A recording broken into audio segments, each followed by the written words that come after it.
রিসেপশনের দিন মেয়েরা যা ভাবে। ফাইনালি আমার বিয়েটা হয়েই গেল। আজকে আমার রিসেপশন। আমার যে কি মজা হচ্ছে না।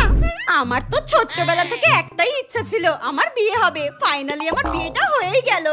একদিকে ভালোই হয়েছে, কত সোনার গয়নাগাটি পেয়েছি বিয়েতে।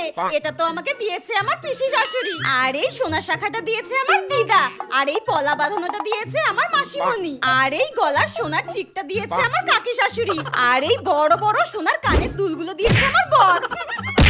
একদিকে ভালোই হয়েছে, বরের চাকরি যদি কোনোদিন চলেও যায়, এই এত সোনার গয়নাগুলো বেচে দেবো। এইগুলো বিক্রি করলে তো অনেক টাকা পাবো, এইগুলো দিয়ে সংসার চালিয়ে নেবো।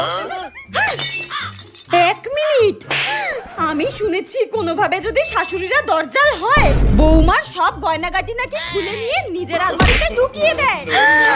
আমার শাশুড়িও যদি এইরকম হয়, তখন আমি কি করব?